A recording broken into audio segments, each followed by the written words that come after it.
کیا حبیب سے پوچھا آپ کا یہ مقام ہے، یہ منزلت ہے کہ اگر آپ امام حسین کی زیارت کے لیے جائیں تو پہلے جناب حبیب کا قبر پڑے، یعنی زیارت کر کے گئے امام حسین کی زیارت کر کے آ رہے پھر جناب حبیب کا، یعنی دو مرتبہ زیارت۔ اسی لیے یہ بھی علماء کہتے ہیں کہ جب آئے رخصت ہو تو جناب حبیب کے ثری کے پاس جا کر جو ہے یہ کہے کہ آپ جو ہے دوبارہ ہمیں زیارت کے لیے بلوائیے گا۔ وہ جو ہے نام اسماء لکھتے ہیں کہ زیارت سے آنے والے تو سوال کیا کہ آپ کو بڑا مقام ہے، بڑی منزلت ہے، کوئی خواہش بھی ہے؟ کہا ہاں ہمارا مقام منزلت یہ خواہش ہے، تو خواہش یہ کہ کاش کہ ہم جو ہے فرش اضاء پہ ہوتے ہیں، فرش اضاء پہ بیٹھتے۔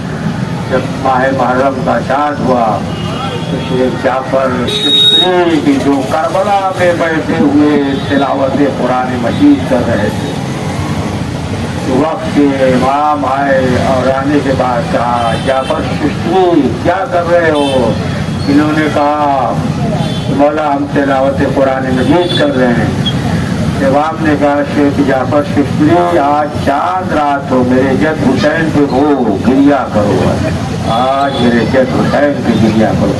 یا زادارو یہ جب چاند ماہ محرم کا نکلتا ہے ہر عاشق حسین کا دل غمگین ہو جاتا ہے، تڑپ جاتا ہے۔ آپ سوچیں کہ اپنی اسی چاند کو جب جناب رباب نے دیکھا ہوا تو دل پہ کیا گزری ہوگی۔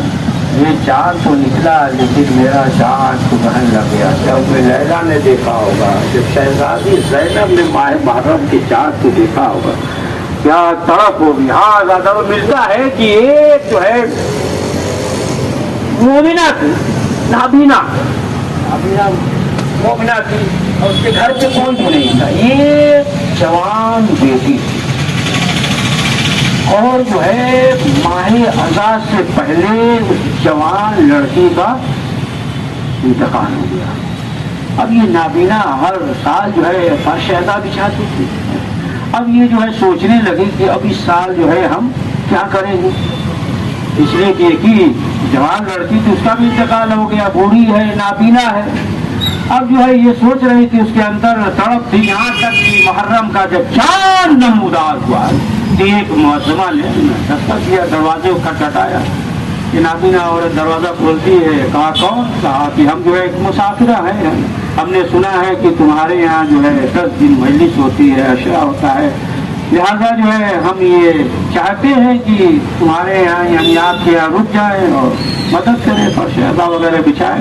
تو نابینا عورت مومنہ تھی، کہا کہ آ جائیے بسم اللہ۔ یہاں تک کہ اب وقت گزرتا رہا، مجلس ہوتی رہی، وقت گزرتا رہا، یہاں تک کہ جب 10 محرم آ گیا تو 10 محرم آ گیا تو اس بیوی نے یہ کہا، یعنی مجلس ہو رہی ہے، مقدر پڑھا جا رہا ہے نا، صحاب گئے، حبیب گئے، زہیر گئے، مسلم ابن اوسجا گئے، یہاں تک کہ جب عصر کا وقت ہو گیا تو اس معظمہ نے یہ کہا کہ ابھی جو ہے ہم تھوڑی دیر میں واپس آتے ہیں، عصر کا وقت ہو گیا۔ پھر وہ معظمہ گئی، پھر اس کے بعد جو ہے واپس آئی۔ اب جب وقت گزر گیا، اب جب جانے لگی تو یہ جو نابینا عورت تھی اس نے کہا کہ ایک لمحے کے لیے رک جائیے۔ وہ رک گئی، کہا کہ ہم غریب ہیں، ہم مال دنیا میں سے کچھ بھی نہیں دے سکتے۔ اور گئی اور جانے کے بعد چند درہم و دینار جو ہے لے کر آئی چند، اور کہا کہ ہم کچھ نہیں دے سکتے، غریب ہے، آپ نے بہت خدمت کیا ہے اور آپ جو ہے اسے لے لیجیے۔ اور جیسے ہی دیا اس کو جو ہے لیا اور لینے کے بعد شہ نشین پہ رکھ دیا اور کربلا کی طرف رک کر کے آواز دیتی ہے، بیٹا تیرے غم میں مال دنیا مل رہا ہے۔ جیسے ہی اس معظمہ نے سنا فوراً جو ہے قدموں پہ گر گئی۔ آقا نے کہا حسین کی ماں، آزادارو بس آخری فکرہ کہ جب امام حسین علیہ السلام مدینے سے نکلے ہیں، جب مدینے سے نکلے ہیں تو ام سلمہ نے کہا کہاں جا رہے ہیں، بتایا تفصیل سے، رسول اسلام نے بھی بتا دیا تھا اور یہاں تک کہ خاک بھی دے دیا تھا۔